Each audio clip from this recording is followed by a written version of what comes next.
Chapters 237, 238, 239, 240। Chapter start. Chapter 237, धुलाई। कई दुकान वाले फैंग युआन को हसात से देख रहे थे। फैंग युआन ने माइल हुए डू प्राइमेवल स्टोन्स अपनी जेब में डाले और ठेला वहीं छोड़कर बाई निंगबिंग के साथ सीधे उस छोटे बाजार से निकल गया। जैसा मैं देख रही हूं, हमें यूं सीधा कैप्चर कर लेना चाहिए। ये मत भूलो कि हमारी अभी की आइडेंटिटी क्या है, अगर तुम उसके पास जाना चाहते हो। बाई निंगबिंग ने धीरे से फुसफुसाया। फैंग और बाई इस वक्त चैन क्लैन के अंडर मजदूर थे।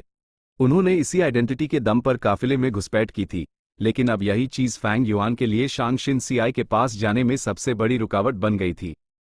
लेकिन फैंग युआन ने पहले से ही इसका प्लान बना रखा था। उसने बाई निंगबिंग की तरफ देखा और मुस्कुराया, तुम सही कह रही हो। इसलिए अब मैं लोगों की धुलाई करने जा रहा हूं। बाई निंगबिंग हैरान रह गई, धुलाई? साफ रात का आसमान चमकते सितारों से भरा हुआ था। एक बड़े से टेंट में कई नौकर एक कोयले के स्टोव के चारों तरफ घेरा बनाकर बैठे थे, जिस पर एक बर्तन रखा हुआ था। टेंट का ऊपरी हिस्सा खुला हुआ था ताकि जलते कोयले का धूल बाहर निकल सके। बर्तन में गोश्त था और सभी नौकर उसी लगातार घूर रहे थे। पके हुए गोश्त की हल्की खुशबू हवा में फैलने लगी और कभी कभी किसी के थूक घोटने की आवाज सुनाई दे जाती थी। कियांग भाई, मैंने इन दो नए लोगों के बारे में कुछ पूछताछ की है, पतलू बोला। ओ, बो। कियांग नाम के उस तगड़े नौकर ने अपनी भुएं उठाई।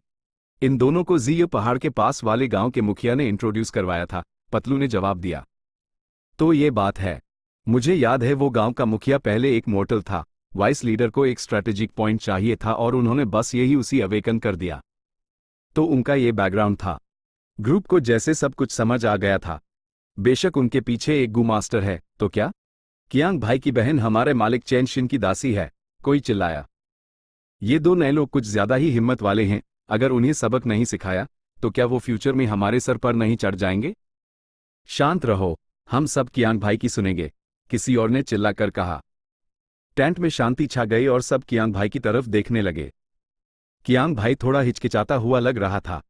फैंग और बाई के पीछे एक गू मास्टर था।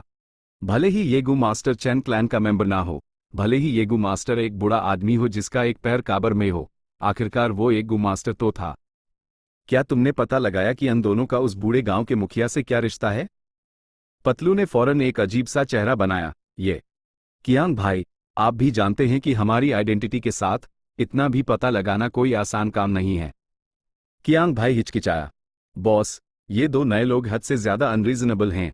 आज पतलू के साथ उनका एटीट्यूड देखा? वो साफ साफ हमें नीचा दिखा रहे हैं। उन्हें सबक सिखाना ही होगा। सही बात है, वो बूढ़ा गांव का मुखिया पहले हमारी तरह एक मोर्टल ही था और किस्मत अच्छी थी तो गू मास्टर बन गया। हम उसे क्या ही समझ सकते हैं? क्या वो गू मास्टर इसलिए नहीं बना क्योंकि हमारे वाइस लीडर यूएसईवाई इस्तेमाल करना चाहते थे?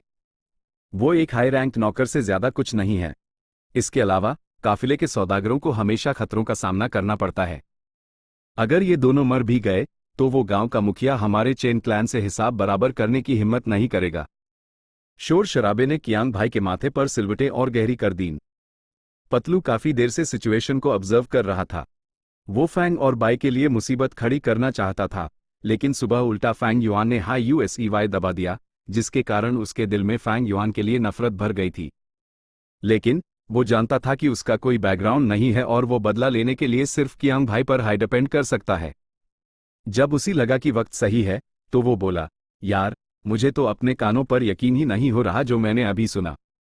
पर्पल मेपल लीव्स का एक ठेला छोटे बाजार में डू प्राइमेवल स्टोन्स में बिक गया। कियांग भाई की एक फौरन चमक उठी। क्या? डू प्राइमेवल स्टोन्स? ये कैसे हो सकता है? दाम कम नहीं हुए थे क्या?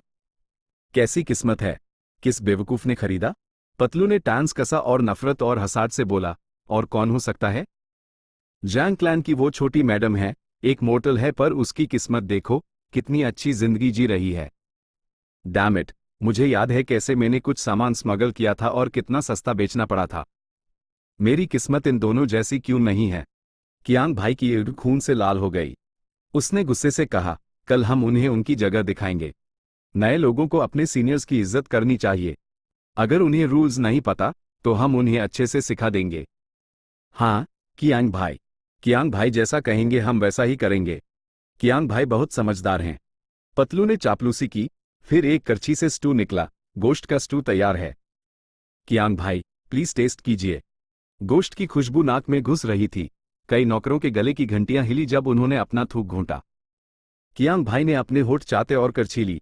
उसने उस पे फूंक मारी और फिर उसी अपने मुंह के पास ले गया। अचानक टेंट के प्रवेश द्वार का पर्दा उठा। फैंग युआन अंदर चला आया। ये तो तू है। नौकरों की भीड़ हैरान रह गई। जिसके खिलाफ वो इतनी देर से साजिश रच रहे थे, वो अचानक उनके सामने आ गया था। इससे वो लोग थोड़ा घबरा गए और परेशान हो गए। पतलू उछाल कर खड़ा हो गया और एक कमीनी मुस्कान के साथ बोला, नए लड़के, अब डर लग रहा है? एफ्लैट माफी मांगने के लिए बहुत देर हो चुकी है। उसने अपना जुमला पूरा भी नहीं किया था कि फैंग युआन ने बेपरवाही से अपना पैर उठाया। ढम। पतलू सीधा लात खाकर दूर जा गिरा। उसकी पीठ कोयले के स्टोव से जा टकराई। पका हुआ गोश्त का स्टू उसके पूरे जिस्म पर गिर गया और उसी जला दिया, जिसके कारण वो दर्द से चीखने लगा। गोश्त का स्टू सब गिर गया। हमने अपने पैसों को जोड़कर जो गोश्त खरीदा था, एक बार टेस्ट करना भी कितना मुश्किल होता है, इस हरामखोर ने सब बर्बाद कर दिया। हरामखोर मौत को दावत दे रहा है। फौरन सभी नौकर गुस्से से उठ खड़े हुए और फैंग युआन पर हमला करने के लिए दौड़े। फैंग युआन ने अपने हाथ में पकड़े 2 प्राइमेवल स्टोन्स उनकी तरफ फेंके। आह! 2 लोग प्राइमेवल स्टोन से टकराए। एक ने अपनी रीढ़ ढक ली और दूसरे ने अपना पेट पकड़ लिया। दोनों दर्द से चिल्ला रहे थे। कमीना, छुपा हुआ हथियार इस्तेमाल किया। 1 मिनट रुको, ये तो प्राइमेवल स्टोन्स हैं। जो भीड़ हमला करने आ रही थी, ये सुनते ही फौरन धीमी हो गई। जमीन पर पड़े 2 प्राइमेवल स्टोन्स ने नौकरों का ध्यान खींच लिया। पतलू की दर्दनाक चीख भी अचानक रुक गई जब उसने प्राइमेवल स्टोन्स को घूर कर देखा। पंछी दाने के लिए मरते हैं, इंसान दौलत के लिए। क्या ये लड़का पागल हो गया है? सच में लोगों पर प्राइमेवल स्टोन्स फेंक रहा है? HMPH, वो जरूर डर गया होगा। ये प्राइमेवल स्टोन्स हैं, मिडू महीने काम करके भी शायद एक नाकामा पौन। नौकरों के ग्रुप के दिमाग में विचार तूफान की तरह हो रहे थे। कुछ लोग फैंग युआन को थोड़ी उम्मीद से देखने लगे, जैसे पूछ रहे हो, क्या तुम्हारे पास और प्राइमेवल स्टोन्स हैं? आओ मेरे ऊपर फेंको। तेरी हिम्मत कैसे हुई मेरी आंख पर मारने की? तू मरने के लिए तैयार हो जा। आंख ढकने वाले नौकर ने अपना हाथ हटाते हुए चिल्लाया। उसकी दाहिनी आंख सूजकर बैंगनी हो चुकी थी। वो उसी खोल भी नहीं पा रहा था। लेकिन इससे USEY प्राइमेवल स्टोन उठाने में कोई दिक्कत नहीं हुई। बाकी के नौकर कांप गए और उन्होंने फौरन जमीन पर पड़े दूसरे प्राइमेवल स्टोन की तरफ देखा। धमाका! उनमें से हर एक उस प्राइमेवल स्टोन पर टूट पड़ा, फैंग युआन के बारे में सब कुछ भूलकर। पतलू ने दर्द से अपने दांत पीस लिए और दूसरों से ज्यादा तेजी से प्राइमेवल स्टोन की तरफ लपका। मेरा है, ये मेरा है, उसने मेरे ऊपर फेंका था। दूसरा नौकर जिसे चोट लगी थी, गुस्से से दहाड़ा। हट यहां से पतलू, तुझे चोट नहीं लगी थी क्या? इतना तेज कैसे हो गया? कोई थूक उड़ते हुए चिल्लाया। अपना मुंह बैंड रख। अभी मुझे किसने गिराया था? खड़ा हो। कियांग भाई का चेहरा मिट्टी से सना हुआ था, वो गुस्से में था। अचानक एक हाथ आया और उसे खींच लिया। किसमें इतनी हिम्मत? हैरान और गुस्से में उसने अपना सर घुमाकर देखा तो सामने कोई और नहीं बल्कि फैंग युआन का बदसूरत चेहरा था। वो चिल्लाया, तेरी हिम्मत कैसे हुई मुझे पकड़ने की? छोड़ दे अपना कुत्ते जैसा पंजा। धाम! फैंग युआन ने अपनी मुट्ठी घुमाई और उसके चेहरे पर एक मुक्का जात दिया। कियांग भाई की नाक की हड्डी फौरन टूट गई और खून तेजी से बहने लगा। उसी तेज चक्कर महसूस हुए और उसी सिर्फ आसमान में घूमते सितारे दिख रहे थे। फैंग युआन ने अपना हाथ छोड़ा और कियांग भाई धीरे से जमीन पर गिर गया। हे भगवान! उसने कियांग भाई को मुक्का मार दिया। कियांग भाई जख्मी हैं, चलो इस हरामखोर पर एक साथ हमला करते हैं। नौकर थोड़ी देर के लिए सन्न रह गए, फिर होश में आए। फौरन अपनी मुट्ठियां लहराते हुए फैंग युआन पर झपटे। फैंग युआन ने बेपरवाही से अपनी मुट्ठी को हॉरिजॉन्टली घुमाया, सबसे पास वाले नौकर को साइड में उड़ा दिया। अस नौकर के दांत टूट गए। उसके तुरंत बाद एक और नौकर उसके पास पहुंचा। फैंग युआन ने उसके क्रोंच पर निशाना लगाया और हल्की सी लात मारी। ओह! इस नौकर ने अपना क्रोंच पकड़ लिया, उसकी दोनों ईंट घूम गई और वो फौरन बेहोश हो गया। फैंग युआन के कुछ मुक्कों और लातों से सारे नौकर जमीन पर पड़े द सिर्फ पतलू बचा था जो कोने में छिपा हुआ था। जैसे हाई फैंग युआन ने उसकी तरफ देखा, पतलू कांपने लगा और फौरन जमीन पर गिर गया। मैं हार मानता हूं, मैं हार मानता हूं। महान नायक, कृपया दयालु बने। वो जोर से गिड़गिड़ाया, लगातार सर पटक रहा था। उसका सर जमीन से टकरा रहा था और धीमी आवाजें आ रही थी। लेकिन फैंग युआन के चलने की कोई आवाज नहीं आई। पतलू ने डर से अपना सर उठाया, लेकिन फैंग युआन वहां से जा चुका था। टेंट के अंदर नौकर जमीन पर पड़े थे, कुछ बेहोश थे और कुछ दर्द से करा रहे थे। फैंग युआन टेंटों के बीच से चलने लगा। पहले के शोर से कई लोग इकट्ठा हो गए होंगे। फैंग युआन यही चाहता था। बाई निंगबिंग एक अंधेरे कोने से उसके पास आई। ये पहला ही दिन है और हमने पहले ही काम करने वाले नौकरों की पिटाई कर दी। ये अच्छा नहीं होगा। वो मुस्कुराए, इस मुसीबत में मजा ले रही थी, लेकिन वो इस बात को लेकर ज्यादा क्यूरियस थी कि फैंग युआन ने ऐसा क्यों किया। फैंग युआन ने कोई जवाब नहीं दिया, बस टेम्पररी कैंप की गहराइयों की तरफ चलने लगा। जल्द ही वो अपनी मंजिल पर पहुंच गया, एक घोड़ा गाड़ी। उसने पहले ही पूछताछ कर ली थी और जानता था कि यह वही जगह है जहां चेन क्लैन का बूढ़ा स्टीवर्ड सोता है। वो सीधे जाकर गाड़ी पर दस्तक देने नहीं गया, बल्कि एक अंधेरी जगह पर चला गया जहां आसपास कोई नहीं था। उसने अपने साथ रखा हुआ खंजर निकला और खुद को काटने लगा। शांत माहौल में खंजर के मांस को काटने की हल्की आवाज सुनाई दे रही थी। बाई निंगबिंग की भौहें सिकुड़ गई जब उसने ये सुना। एक बार फिर उसी एहसास हुआ कि फैंग युआन कितना बेरहम और क्रूर था। उसने खुद को खंजर से काटते वक्त एक आवाज तक नहीं निकली, और आवाज से लग रहा था कि वो इस काम में काफी माहिर है। ऐसा लग रहा था जैसे वो खुद को नहीं, बल्कि किसी लकड़ी को काट रहा हो। थक थक थक। गाड़ी का दरवाजा लगातार खटखटाया जा रहा था। संकरी गाड़ी सामान से भरी हुई थी, साथ ही एक छोटा सा बेड भी था। खुशकिस्मती से बूढ़ा स्टीवर्ड छोटा था और जब वो छोटे बेड पर सिकुड़ कर सोता था तो जगह टांग नहीं लगती थी। थक थक थक। दरवाजा फिर से खटखटाया गया। बूढ़ा स्टीवर्ड जो गहरी नींद में सो रहा था, उसने माथे पर बाल डालते हुए बेड से उठा।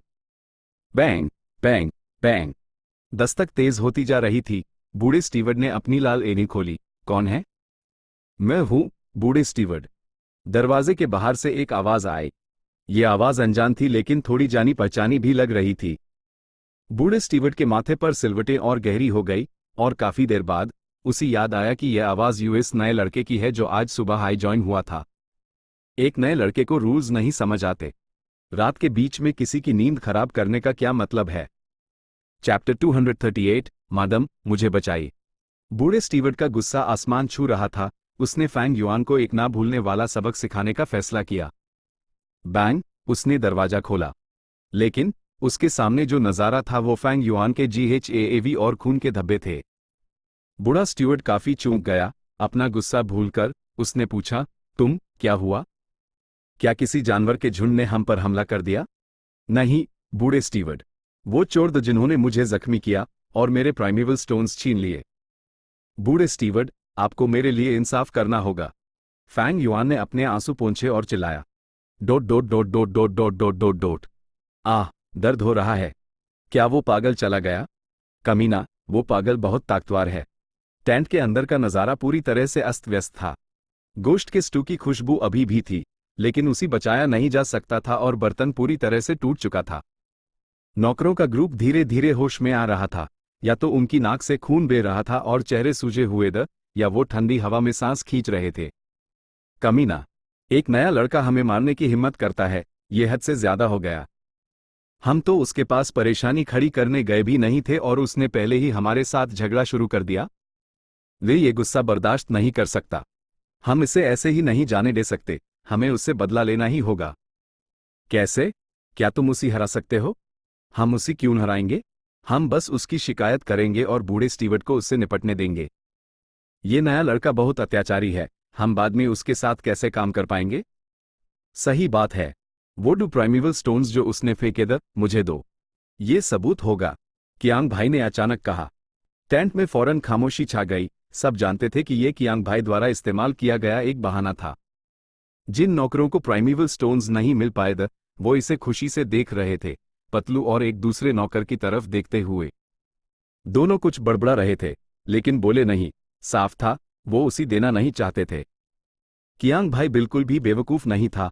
उसने समझदारी से कहा, हम सब जख्मी हैं। ये 2 प्राइमेवल स्टोन्स सिर्फ सबूत नहीं हैं, ये हमारे इलाज के पैसे भी हैं। ये बातें उन नौकरों को पसंद आई जो हिस्सा चाहते थे, और वो एक के बाद एक बोलने लगे। कियांग भाई सही कह रहे हैं। पतलू, प्राइमेवल स्टोन कियांग भाई को दे। या फिर तू बॉस बनने की सोच रहा है? कियांग भाई का बैकग्राउंड काफी स्ट्रांग है, सिर्फ वही हमारा बदला ले सकते हैं। कियांग भाई, हमें आप पर विश्वास है। सबके दबाव में पतलू और दूसरे नौकर को अपने होठ भींचने पड़े, और ना चाहते हुए भी उन्हें अपना प्राइमेवल स्टोन कियांग भाई को देना पड़ा। जैसे ही कियांग भाई ने चिकने चमकदार प्राइमेवल स्टोन्स हाथ में लिए, उसी लगा कि उसकी नाक में अब उतना दर्द नहीं हो रहा है। लेकिन ठीक उसी वक्त प्रवेश द्वार का पर्दा अचानक उठा। सब चौंक गए, सोचा कि फैंग युआन फिर से आ गया है। लेकिन जो इस नज़ारे को घूर रहा था वो बूढ़ा स्टीवर्ड था। बूढ़े स्टीवर्ड, आप यहाँ क्या कर रहे हैं? बूढ़े स्टीवर्ड, हम बस आपके पास ही आने वाले थे। नौकर हैरान और खुश दोनों थे। बूढ़े स्टीवर्ड का चेहरा लेकिन अच्छा नहीं था, खासकर जब उसने कियांग भाई के हाथ में वो 2 प्राइमेवल स्टोन्स देखे तो उसका लुक और भी उदास हो गया। वो कुछ ही कदमों में कियांग भाई के सामने पहुंचा, फिर प्राइमेवल स्टोन्स छीन लिए और कियांग भाई को कई जोर से थप्पड़ मारे। कियांग भाई हक्का बक्का रह गया। बाकी के नौकर भी हक्का बक्की थे। कुछ पलों के बाद ग्रुप ने आखिरकार रिएक्ट किया। बूढ़े स्टीवर्ड, आप इतने गुस्से में क्यों हैं? बूढ़े स्टीवर्ड, आप ये क्या कर रहे हैं? बूढ़ा आदमी बस चलता गया और पर्दे उठाए। कियांग, पतलू, तुम सब हरामखोरो, बाहर आओ। फिर वो सीधे टेंट से बाहर चला गया। कियांग भाई ने अपना चेहरा ढक लिया, लेकिन उसने बूढ़े स्टीवर्ड का विरोध करने की हिम्मत नहीं की। उसने अपना गुस्सा दबाया और हैरानी में टेंट से बाहर चला गया। बाकी के नौकर भी उसके पीछे पीछे टेंट से बाहर निकल गए। जब उन्होंने फैंग युआन को साइड में खड़ा देखा, उसका पूरा शरीर जख्मी था और उसके कपड़े खून से साने हुए थे। बूढ़े स्टीवर्ड, यही वो लोग हैं जिन्होंने मेरे प्राइमेवल स्टोन्स चुराए। फैंग युआन ने उनकी तरफ इशारा किया और गुस्से से चिल्लाया। ये क्या? नौकर तब जाके समझे। लड़के, तू हम पर झूठा इल्जाम लगाने की हिम्मत करता है? हरामखोर, मैं तेरी खाल उधेड़ दूंगा। नौकरों का ग्रुप गुस्से में था और एक के बाद एक चिल्लाने लगा। चटाक, एक साफ थप्पड़ ने फौरन सीन को शांत कर दिया। जो नौकर सबसे ज्यादा चिल्ला रहा था उसने अपना चेहरा ढक लिया और थप्पड़ से अनजाने में एक कदम पीछे हट गया। बूढ़े स्टीवर्ड ने उसी गुस्से से देखा। वो शिकायत क्यों नहीं करेगा? हम ही, तुम लोग दिन ब दिन कंट्रोल से बाहर होते जा रहे हो। तुमने अपने साथी के प्राइमेवल स्टोन्स छीने की हिम्मत भी कर ली।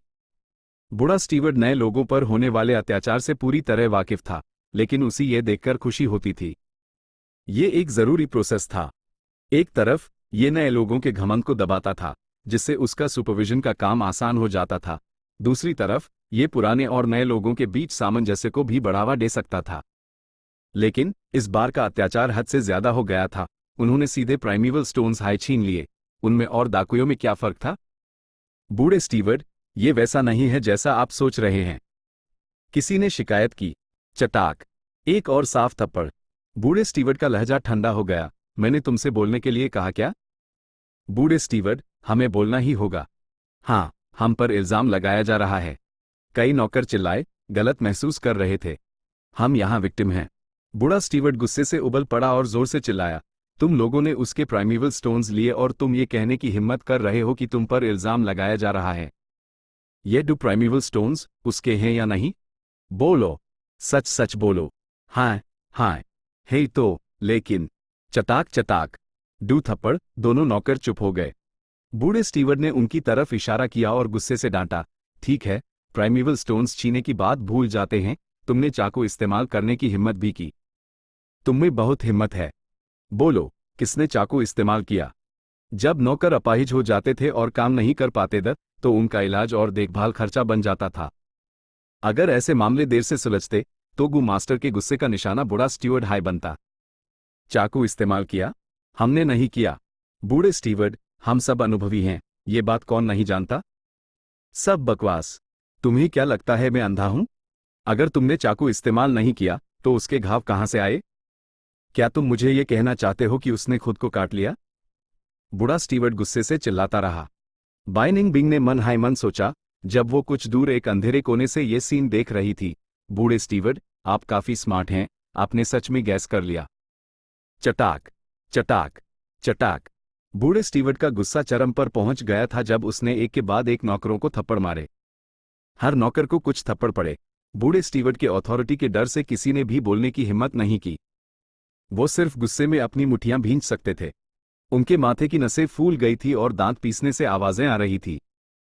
अन सब के अंदर एक घुटन थी जिसे वो कहीं निकाल नहीं पा रहे थे। वापस टेंट में जाओ, मैं कल तुमसे हिसाब बराबर करूंगा। बूढ़े स्टीवर्ड के हाथ थप्पड़ मार मारकर सुन्न हो गए थे। बूढ़े होने के कारण उसी सांस लेने में तकलीफ हो रही थी, लेकिन उसका गुस्सा भी काफी हद तक शांत हो गया था।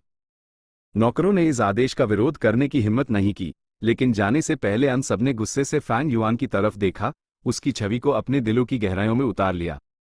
बूढ़ा स्टीवर्ड फैंग युआन की तरफ गया और यूएसईवाई प्राइमेवल स्टोन्स दिए, गुस्से भरे लहजे में कहा, तुम्हें तुम्हारे प्राइमेवल स्टोन्स वापस मिल गए, अब उन्हें फिर से मत खो देना। अगर तुमने उन्हें फिर से खोया तो मैं परवाह नहीं करूंगा। फैंग युआन सिसक रहा था और रो रहा था, वो भावुक और डरा हुआ दोनों लग रहा था। बूढ़े स्टीवर्ड, कृपया ये दो प्राइमेवल स्टोन्स आप अपने पास सुरक्षित रखिए। मुझे डर है कि वो लोग इन्हें छीन लेंगे। बूढ़ा स्टीवर्ड कुछ देर के लिए चुप हो गया, फिर उसी एक उत्साह का झटका लगा। सौदागर हमेशा खतरे में रहते थे, शायद एक दिन फैंग युआन को जंगली जानवर निगल जाएंगे, तो क्या ये दो प्राइमेवल स्टोन्स उसके नहीं हो जाएंगे? ठीक है, मैं इन्हें तुम्हारे लिए सुरक्षित रखने की जिम्मेदारी लेता हूं, बूढ़े स्टीवर्ड ने कहा। शुक्रिया बूढ़े स्टीवर्ड, आप सच में एक अच्छे इंसान हैं। फैंग युआन ने बार बार झुककर अपना शुक्रिया अदा किया। ठीक है, मैं थक गया हूं, तुम भी जाकर आराम करो। बूढ़े स्टीवर्ड ने अपना हाथ हिलाया और बेचैनी से चला गया। फैंग युआन कहाँ सोता है, ये उसकी चिंता नहीं थी। यही तू सच में बेवकूफ है, बूढ़े स्टीवर्ड ने हाईमैन टांस कासा। सबके जाने के बाद फैंग युआन का चेहरा वापस नॉर्मल हो गया। तुम्हारे शरीर पर घाव अभी भी खून बहा रहे हैं, क्या तुम उनका इलाज नहीं करोगे? बाई निंग बिंग पास आए। मुझे अभी भी उनका काम है, चलो। फैंग युआन मुस्कुराया। ... एक टेंट के अंदर तेल के दिए जल रहे थे। शैंग शिन सियाई एक किताब पकड़े हुई थी, जब अचानक उसकी भुएं थोड़ी सिकुड़ी। सियो डाई, क्या तुमने सुना? ऐसा लगा जैसे कोई मदद के लिए चिल्ला रहा है। सियो डाई नाम की नौकरानी नींद में झपकी ले रही थी और उसका सर धीरे धीरे ऊपर नीचे हो रहा था। अगर वो छोटी मैडम से पहले सो जाती तो ठीक नहीं होता। अभी वो चूक कर जाग गई। उसने अपने कान लगाकर सुना और फौरन कहा, वाह, कोई मदद के लिए चिल्ला रहा है। रात में इतनी देर से कौन चिल्ला रहा है? फिर से तुम। शैंग शिन सियाई का बॉडीगार्ड गू मास्टर जांगजू बाहर निकला और फैंग युआन को देखा। फैंग युआन जमीन पर धड़ाम से गिरा हुआ था, नाक और आंसू बह रहे थे। दफा हो जाओ, अगर तुम इसी वक्त दफा नहीं हुए तो मैं तुम्हें मार डालूंगा, जांगजू चिल्लाया। उसी फैंग युआन के बारे में अच्छी इंप्रेशन नहीं थी। इंको जांगजू। इस वक्त शांग शिन सियाई और नौकरानी बाहर निकली। तुम फिर से यहां कैसे? क्या तुम हमें परेशान कर रहे हो? नौकरानी की ईंट फैंग युआन को देखकर बड़ी हो गई। फैंग युआन ने उन्हें इग्नोर किया और सिर्फ शांग शिन सियाई की तरफ देखा।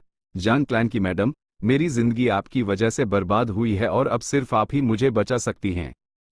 TCH, तुम पागल, क्या बकवास कर रहे हो? जांगजू गुस्से से चिल्लाया। हमारी छोटी मैडम बहुत दयालु हैं, वो आपको कैसे नुकसान पहुंचा सकती हैं? मैडम, चलिए, इस पागल पर ध्यान मत दीजिए, नौकरानी ने फैंग युआन को डांटा। शैंग शिन सियाई का स्वभाव ऐसा था कि वो कभी दूसरों की तकलीफ और लाचारी नहीं देख सकती थी।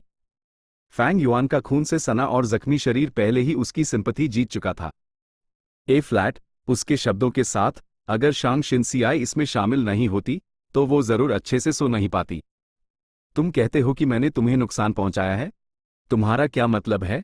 अंकल जांगजू, मुझे आपको तकलीफ देनी पड़ेगी कि आप पहले इसका इलाज कर दें, शैंग शिन सियाई ने कहा। हालांकि जांगजू राजी नहीं था, वो सिर्फ वैसा ही कर सकता था जैसा उसने कहा। उसने अपने हाथ आगे किए, एक सफेद रोशनी का गोला फैंग युआन के शरीर में घुस गया। खून बहना तुरंत रुक गया और घाव धीरे धीरे भरने लगे। फैंग युआन ने कहा, यह अंडू प्राइमेवल स्टोन्स की वजह से हुआ। दूसरे लोग उससे जलते थे और उन्होंने मेरे प्राइमेवल स्टोन्स छीन लिए। मैं उनसे लड़ नहीं सकता था और सिर्फ बूढ़े स्टीवर्ड से इंसाफ मांग सकता था। उन्होंने प्राइमेवल स्टोन्स तो लौटा दिए, लेकिन धमकी दी है कि वो मुझे सबक सिखाएंगे और मेरी जिंदगी मौत से बदतर बना देंगे। तो बात ये थी। शैंग शिन सियाई ने यह सुनकर आहें भरी। जैसी करनी वैसी भरनी। मैडम, हमें इसके चक्कर में नहीं पड़ना चाहिए। उसने ये सब खुद ही अपने ऊपर लाया है, इतने महंगे दाम पर बेच रहा था, क्या उसने सोचा था कि सब ठीक रहेगा? सियो डाई ने अपनी ऊँगली घुमाई, फैंग युआन के प्रति अपनी नफरत दिखाते हुए। फैंग युआन ने जारी रखा, मैंने अपने साथी से बात की है, हम सिर्फ लेडी जांग पर ही निर्भर कर सकते हैं, वरना वो लोग हमें मार डालेंगे, 2 जानें चली जाएंगी। ये मारने तक नहीं जाएगा। शैंग शिन सियाई ने फैंग युआन को सांत्वना दी। फैंग युआन ने यूएसईवाई टोका, मैडम, आप नहीं जानती कि यहाँ कितना अंधेरा है। वो लोग जानवरों के हमले के दौरान मेरे खिलाफ साजिश रचेंगे। शायद एक दिन मैं जंगली जानवरों द्वारा खा लिया जाऊंगा, लेकिन असल में ये उनके द्वारा पर्दे के पीछे से मैनिपुलेट किया गया होगा। मैडम, मैं आपसे विनती करता हूं कि आप हमें अपनी शरण में ले लें, कृपया हमें बचाइए। शैंग शिनसियाई हिचकिचाए, लेकिन आखिर में वो उसी माना नहीं कर पाई। ठीक है, मैं तुम लोगों को अस्थायी रूप से अपने पास रखती हूं। चैप्टर 239, फेई हू पहाड़। मिस, आप ऐसा नहीं कर सकती, जैंग जू ने फौरन कहा। मिस, हमारे जैंग क्लैन के ग्रुप की यहां पूरे काफिले में सबसे कम ताकत है। अगर हम इसे अपने साथ रखेंगे तो बेशक हम एक और फोर्स से दुश्मनी मोल लेंगे। सिर्फ 2 मामूली नौकरों के लिए ऐसा करना वर्थ इट नहीं है। मिस, अगर अपने लिए नहीं तो यहां हमारे जैंग क्लैन के ग्रुप के बारे में सोचिए, या बस उनके बारे में सोचिए जो आपके साथ हैं। जैंग जू ने समझाया। ये शैंग शिनसियाई दुविधा में पड़ गई और कोई फैसला नहीं ले पा रही थी। इसमें क्या मुश्किल है, लेडी जैंग, मैं सिर्फ चेन परिवार का एक किराए का मजदूर हूं और उनका नौकर नहीं। लेडी, अगर आप अभी भी परेशान महसूस कर रही हैं तो मेरे पास इसे हल करने का एक तरीका है। आप चेन क्लैन के लोगों से कह सकती हैं कि मैंने और मेरे साथी ने आपको ऑफेंड किया है और आप हमें सजा देना चाहती हैं, इसलिए आप हमें कैद कर रही हैं। चेन क्लैन हम 2 मॉर्टल्स के लिए आपसे जरूर दुश्मनी नहीं मोल लेगा। फैंग युआन ने कहा। यह अच्छा आइडिया है। शैंग शिनसियाई की निगाहें चमक उठी। मिस, जैंग जू ने एक लाचार सांस ली, जानते हुए कि वो अब उसी माना नहीं कर सकता। फैंग युआन फौरन एक लाठी के सहारे उठा और शैंग शिनसियाई के सामने झुका। मिस जैंग, आप एक अच्छी इंसान हैं। मैं फ्यूचर में आपका एहसान जरूर चुकाऊंगा। शैंग शिनसियाई ने अपना सर हिलाया। मुझे तुम्हारे एहसान की जरूरत नहीं है। मैं उनकी मदद जरूर करूंगी जिन्हें मेरी जरूरत है, अपनी पूरी क्षमता से। आज रात मेरे कैंप में सो जाओ। सियोडाई, उनके लिए एक टेंट का इंतजाम करो। जी, मिस्सी, सियोडाई ने ना चाहते हुए भी जवाब दिया। मेरे पीछे आओ। अगर तुम खो गए तो मुझे दोष मत देना। सियोडाई ने फैंग युआन को कोई मेहमान नवाजी नहीं दिखाई, लेकिन फिर भी रास्ता दिखाने लगी। जैंग जू की भूहें और गहरी हो गई जब उसने फैंग और बाई की जाती हुई परछाइयों को देखा। वो इन दोनों को दिल की गहराइयों से नापसंद करता था और साथ ही उसी अपने बॉडीगार्ड के तौर पर शैंग शिनसियाई की सुरक्षा के बारे में भी सोचना था। उसने इस मामले को खुद संभालने का फैसला किया। ये एक छोटा सा टेंट था जिसके अंदर ज्यादा जगह नहीं थी, लेकिन फैंग और बाई को कोई परवाह नहीं थी। उन्होंने तो जानवर पकड़ने वाले पेड़ों को भी टेंट मान लिया था। ये माहौल तो उससे कहीं बेहतर था। दोनों अंधेरे टेंट में लेट गए। फैंग युआन ने अपने हाथ बाइनिंग बिंग के हाथों में डाल लिए। सब ठीक हो जाएगा, बाइये। बाइनिंग बिंग ने अपनी ऊँट घुमाई। वो फैंग युआन का असली इरादा जानती थी। अंधेरे में उसने अपनी हथेली के जरिए अपने स्नो सिल्वर प्राइमेवल एसेंस का एक हिस्सा फैंग युआन को ट्रांसफर कर दिया। जल्दी सो जाओ, किस्मत से हम लेडी जैंग जैसे अच्छे इंसान से मिले। फैंग युआन ने यह कहते ही अपनी ऐन बैंड कर ली और चुपके से कल्टिवेट करना शुरू कर दिया। वो ऐब रैंक 2 पर था। उसका प्राइमेवल सी लाल स्टील प्राइमेवल एसेंस से भरा हुआ था। हालांकि वो ऐब 4 फ्लेवर्स लिकर वर्म का इस्तेमाल कर सकता था, बाइनिंग बिंग का स्नो सिल्वर प्राइमेवल एसेंस बिना शक उससे कहीं बेहतर था।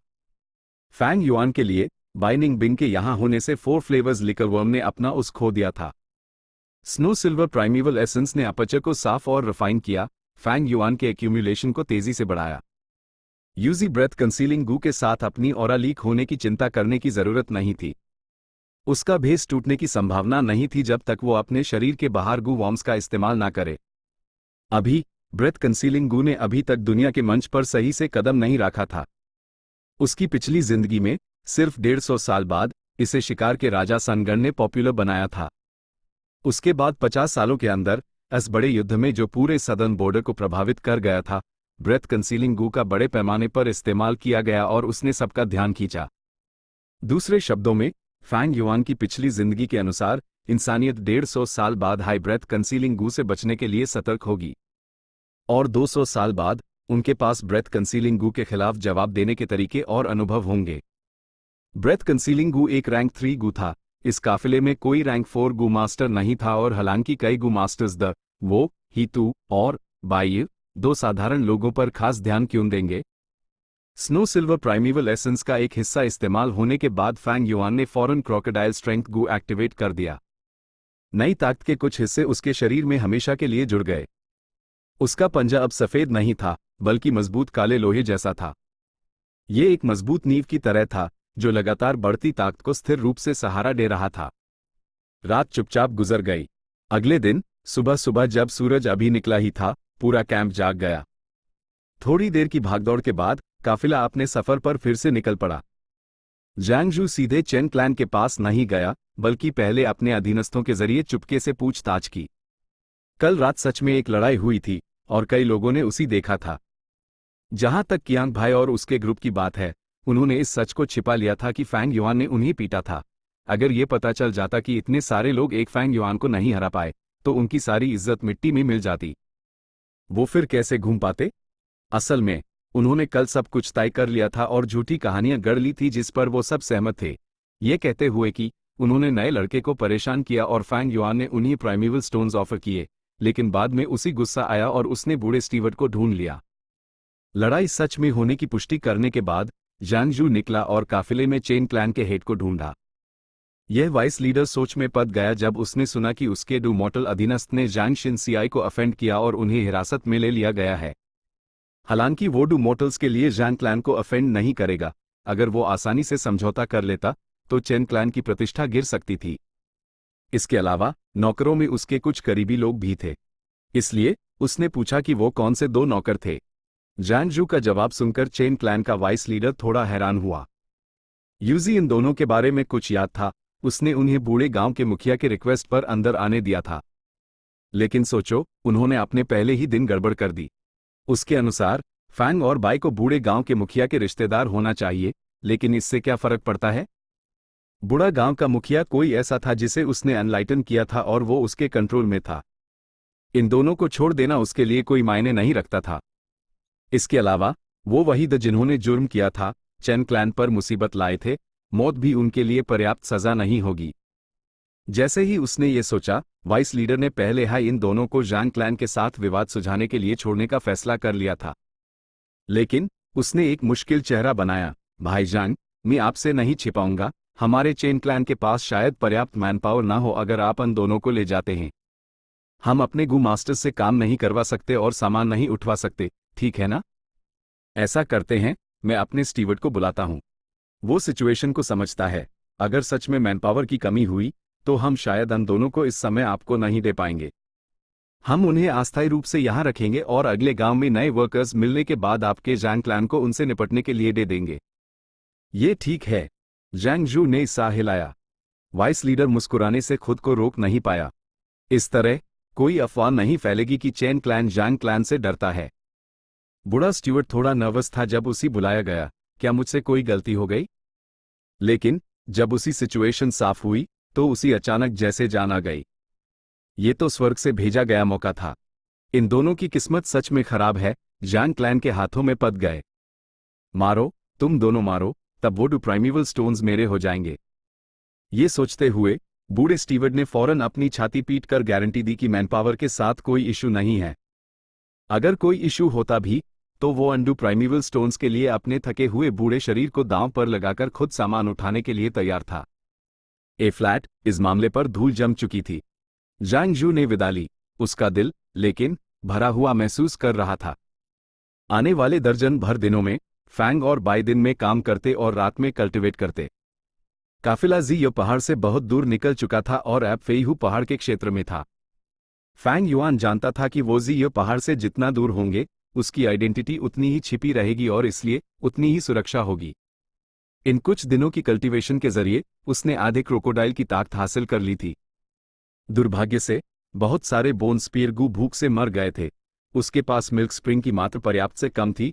वो सिर्फ बाकी गू वॉर्म्स को खिलाने के लिए कुछ को छोड़ सकता था। फैंग युआन को इस वजह से दिल में दर्द महसूस हुआ। हालांकि वो इन गू का इस्तेमाल नहीं करेगा, उन्हें बेचा जा सकता था। उसने शांग क्लैन सिटी में गू वॉर्म्स का एक सेट खरीदने की योजना बनाई। इसके लिए बहुत बड़ी मात्रा में प्राइमेवल स्टोन्स की जरूरत थी। वो हेवनली एसेंस ट्रेजर लोटस का इस्तेमाल करके रोजाना दर्जनों प्राइमेवल स्टोन्स बना सकता था, लेकिन वो उसी काफिले में इस्तेमाल नहीं कर सकता था ताकि उसकी आइडेंटिटी जाहिर ना हो। इसलिए यूएसईवाई शांग शिनसियाई को अपने कब्जे में करना और भी जरूरी था। वो शांग क्लैन पहुंचने पर यंग मास्टर्स में से एक बन जाएगी, यह फैंग युआन की शान क्लैन सिटी की यात्रा को अत्यंत सुविधाजनक बना देगा। बिल्कुल, इसकी शर्त यह थी कि यूएसईवाई न सिर्फ शांग शिनसियाई के करीब आना था, बल्कि उसका विश्वास भी जीतना था। पहाड़ का जंगल अंधेरा और रहस्यमय था और हवा में कोहरा छाया हुआ था।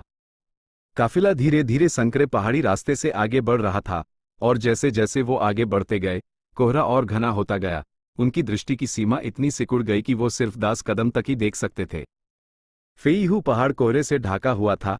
फैंग और बाई को अगर अकेले सफर करना पड़ता तो बहुत मुश्किलों का सामना करना पड़ता, लेकिन वो अब एक काफिले में थे, और वहां स्वाभाविक रूप से इन्वेस्टिगेटिव गू मास्टर्स थे।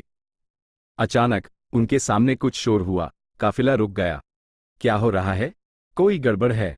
बंदरों के ग्रुप ने हमारा रास्ता रोक लिया है। कुछ ही पलों में काफिले के ज्यादातर लोग चर्चा करने लगे, लेकिन उनमें से कोई भी हैरान नहीं था। फेईहू पहाड़ पर बंदरों का राज था। यहां गिनती से ज्यादा बंदर थे।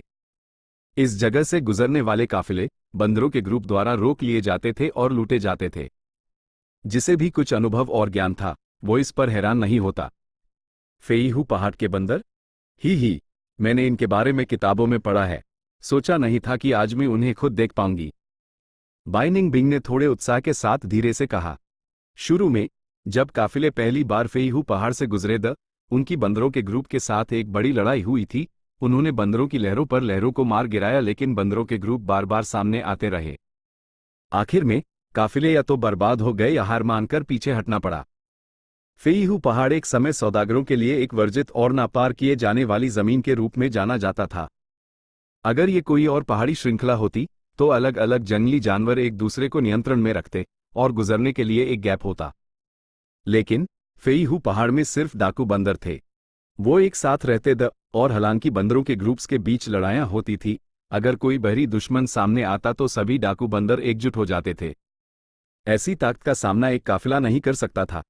यहां तक कि एक बड़े पैमाने का क्लैन भी शायद इन सभी बंदरों के ग्रुप्स को साफ नहीं कर पाता। यह तब तक था जब तक स्काई क्राउन मार्किस प्रकट नहीं हुआ। यह राइचस पाथ का एक रैंक 5 गू मास्टर था। उसने फेईहू पहाड़ की गहराइयों में सफर किया जब तक कि वो छोटी पर नहीं पहुंच गया, और एक मंकी लैंग्वेज गू का इस्तेमाल करके उसने बंदर सम्राट के साथ एक समझौता किया। उसके बाद सब कुछ बदल गया। पहली बार फेईहू पहाड़ से एक व्यापार मार्ग खुला, ए फ्लैट। ये व्यापार मार्ग सदर्न बॉर्डर के 3 सबसे महत्वपूर्ण व्यापार मार्गों में से एक था, जो पूर्व और पश्चिम को जोड़ता था। इसका महत्व स्वतः सिद्ध था। ये कमीने बंदर फिर से आ गए। वो हमारा रास्ता रोक रहे हैं। तुम सबको नियम पता है। मैं साफ साफ बता देता हूं, जो कोई भी नियम तोड़ेगा और हमें फंसाएगा, मेरा जिया क्लैन यूएसईवाई नहीं छोड़ेगा। काफिले के नेता ने ठंडे स्वर में चिल्लाकर कहा। बिल्कुल, भाई जिया लॉन्ग सही कह रहे हैं। सब कुछ नियमों के अनुसार होना चाहिए। जो कोई भी फायदा उठाना चाहेगा उसी काफिले से बाहर निकल दिया जाएगा। दूसरे वाइस लीडर्स ने जिया लॉन्ग का साथ दिया। चैप्टर 240 पंजा लड़ना। डाकू बंदर बहुत ताकतवर थे और एक हाथी जितने बड़े थे। एक मैच्योर डाकू बंदर 10 मीटर की ऊंचाई तक पहुंच सकता था और उसके पूरे शरीर पर उभरी हुई मांसपेशियां थीं। उसके बाजू उसके पैरों से 2 गुना मोटे थी और उसकी पूंछ लोहे की छड़ जैसी थी, जो चट्टानों को चूर चूर कर सकती थी। डाकू बंदरों की खाल सुनहरी थी और उनके शरीर पर काले बाघ की धारियां थीं। अजीब बात यह थी कि उनकी कमर से खाल प्राकृतिक रूप से उगकर उनके गुप्तांगों और नितंबों को ढकती थी, बिल्कुल एक चमड़े की स्कर्ट की तरह। इस डाकू बंदर ग्रुप के बंदर राजा ने अचानक अपना बड़ा सा मुंह खोला और जोर से दहाड़ मारी। उसकी दहाड़ शेरों और बाघों की तरह जोरावर थी। बंदर राजा की दहाड़ का जवाब दूसरे बंदरों ने दिया। दहाड़ों ने ध्वनि तरंगे पैदा की जो आसपास के माहौल को घेर लिया, हवा और बादलों के साथ घने सफेद कोहरे को भी बिखरा दिया। कुछ ही सेकंडों में सबकी दृष्टि का दायरा बढ़ गया और तभी उन्हें एहसास हुआ कि रास्ते के दोनों तरफ डाकू बंदर भरे हुए थे। 1000 से ज्यादा डाकू बंदरों ने काफिले को घेर लिया था। वो विशाल पेड़ों के बराबर। कुछ छोटे पेड़ तो सिर्फ उनकी कमर तक आए पहुंच पाते थे। काफिले के सामने बंदर राजा था, जिसका शरीर और भी बड़ा था, और वो निडरता से एक पत्थर की बेंच पर बैठा था। एक पानी की टंकी जितना बड़ा भौर रंग का पत्थर का शराब का मर्तबान उसके पास पड़ा था, जिससे शराब की गहरी खुशबू आ रही थी। बंदर राजा एक बार दहाड़ मार कर रुक गया, लेकिन दूसरे डाकू बंदर अभी भी बिना रुके दहाड़ रहे थे। इससे उल्टा बंदर राजा का प्रभाव और बढ़ गया। उसकी ईंट तेज और चमकदार थी। उसकी नजर शांत थी जब वो वहां बिना हिले डुले बैठा था। इसके विपरीत वो साधारण डाकू बंदर बेचैन हो रहे थे जब वो काफिले के सामान को घूर रहे थे, जैसे कि वो उस पे टूट पड़ने के लिए बेचैन हो।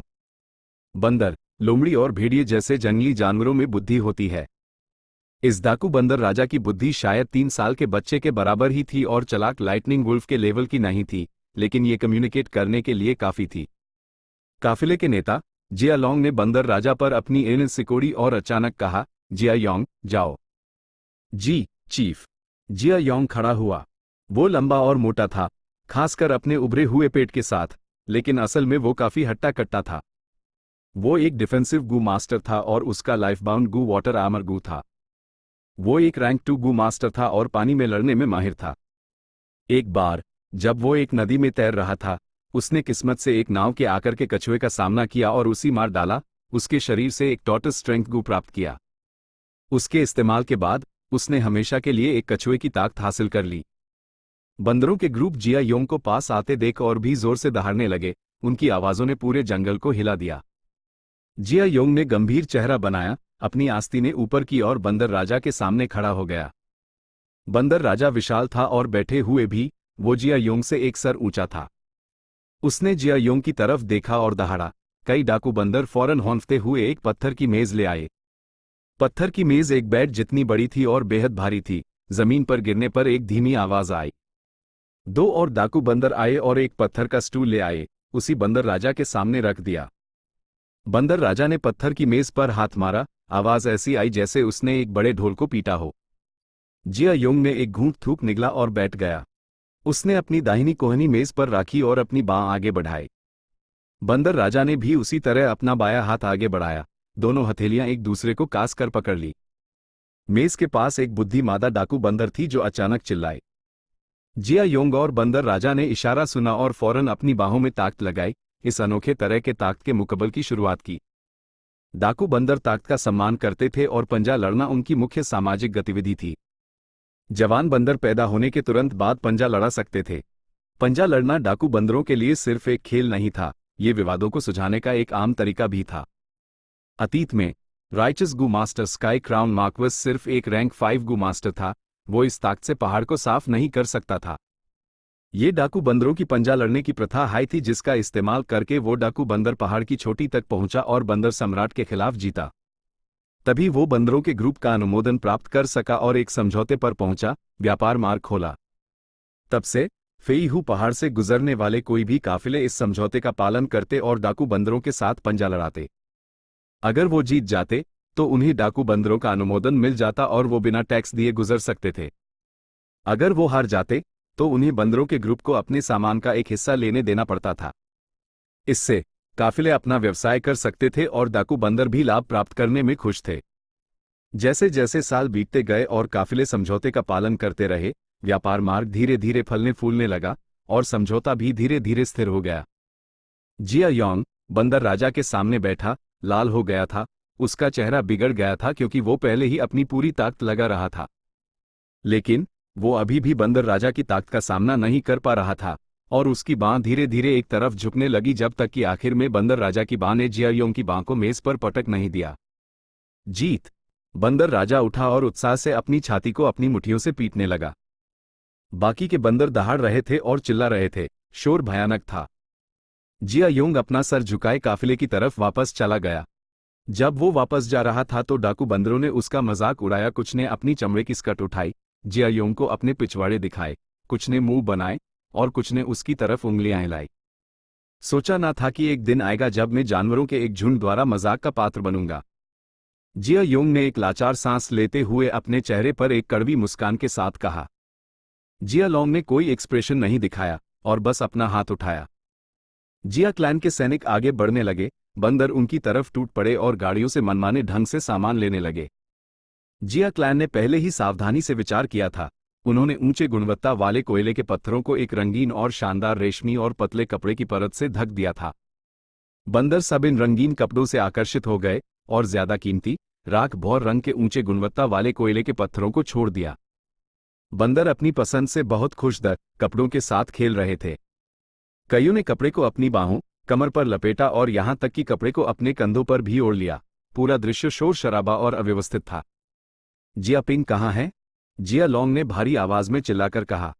जिया पिंग धीरे से बाहर निकला। उसका शरीर जिया योंग से बिल्कुल विपरीत था।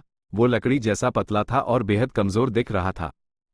मैं तुम्हारा बदला लूंगा, उसने जिया योंग के कंधे पर थपथपाते हुए कहा जब वो उसके पास से गुजरा।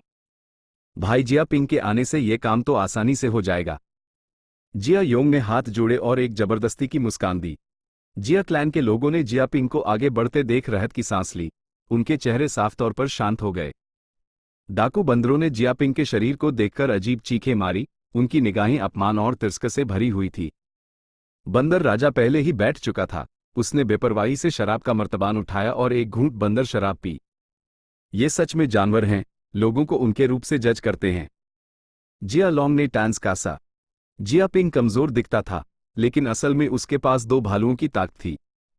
बस ये था कि उसने टेंडन कॉइलिंग का इस्तेमाल किया था, जिसने उसकी सारी मांसपेशियों और नसों को पेट की जड़ों की तरह लपेट लिया था और इस तरह उसकी मांसपेशियों को दबा दिया था। जिया पिंग बैठा और अपनी बांह फैलाई। उसकी बांह बंदर राजा की बांह का चौथाई हिस्सा भी नहीं थी। लेकिन जब उन्होंने शुरू किया तो डेडलॉक सिर्फ एक पाल के लिए ही चला और बंदर राजा हार गया। फौरन बंदरों की दहाड़ और चीखें रुक गई। बंदर राजा की उड़ तश्तरियों जितनी बड़ी खुली हुई थी, एक अविश्वसनीय एक्सप्रेशन दिखा रही थी। जिया लोंग हंसा और अपना हाथ हिलाया, सैनिकों को आगे बढ़ने का इशारा किया। रास्ता रोकने वाले बंदरों ने अपने आप रास्ता बना दिया और कोई हरकत नहीं की। जब जिया क्लैन के सैनिकों का एक हिस्सा आगे बढ़ा तो बंदरों ने दहाड़ा और फिर से रास्ता रोक लिया। बंदर राजा अपनी हार से संतुष्ट नहीं था। उसने पत्थर की मेज पर हाथ मारा और जिया पिंग को चुनौती दी। जिया पिंग के चेहरे पर एक मुस्कान थी जब उसने एक और जीत हासिल की। सब लोग, मैं पहले जा रहा हूं। जिया लोंग ने हाथ जोड़े और दूसरों को बुलाने के बाद जिया क्लैन के सैनिक और गाड़ियां चेकपॉइंट से गुजर गए। ठीक है, अब मेरे लिन क्लैन की बारी है। लिन डांग, लिन क्लैन के वाइस लीडर ने चिल्लाकर कहा। दूसरों ने कोई बहस नहीं की। उन्होंने पहले ही काफिले के क्रम पर चर्चा कर ली थी। समय बीतता गया और काफिले के कुछ हिस्से भी आगे बढ़ चुके थे। फेईहू पहाड़ से गुजरने और नुकसान को कम से कम करने के लिए सभी बड़े क्लानों ने बहुत सारे विशिष्ट गू मास्टर्स को पाला था। बेल की ताकत, बाघ की ताकत, हाथी की ताकत, अजगर की ताकत, घोड़े की ताकत, इन शक्तियों वाले गू मास्टर्स मुकबल के लिए गए। हर एक ने अपनी प्रतिभा दिखाई। कुछ हारे और कुछ जीते। ज्यादातर लोग चेकपॉइंट से गुजर चुके थे। आखिर में जैंग क्लैन की बारी आई। जैंग जू ठीक नहीं दिख रहा था। वो एक हीलिंग गू मास्टर था और ताकत के मामले में अच्छा नहीं था। इसके अलावा बंदर राजा के साथ पंजा लड़ते समय कोई सिर्फ अपनी ताकत का इस्तेमाल कर सकता था, गू वॉर्म्स का नहीं। अगर उन्हें गू वॉर्म्स का इस्तेमाल करके धोखा करते हुए पकड़ा जाता तो अन पर बंदरों के ग्रुप हमला करके मार डालते। जैंग क्लैन ने इस काफिले में उसके अलावा कोई और गू मास्टर नहीं लाया था, एक रैंक 3 गू मास्टर। इसलिए वो पूरे काफिले में ताकत में सबसे कमजोर थे। शैंग शिनसियाई का जैंग क्लैन में जीवन आसान नहीं था और उसी एक नाजायज बच्चा होने के कारण किनारे कर दिया गया था। उसकी मां की बीमारी से मौत के बाद स्थिति और खराब हो गई थी। अपनी मां की इच्छा के अनुसार शांग शिनसियाई ने परिवार की संपत्ति बेच दी और इस काफिले का आयोजन किया। जैंग क्लैन के ज्यादातर लोग इस कलंक के बाहर मरने की उम्मीद कर रहे थे। इसलिए उन्होंने उसी मदद के लिए कोई गू मास्टर नहीं भेजा। अंकल जैंग जू को ज्यादा चिंता करने की जरूरत नहीं है, वो सिर्फ सामान हैं। जब तक लोग सुरक्षित हैं तब तक सब ठीक है।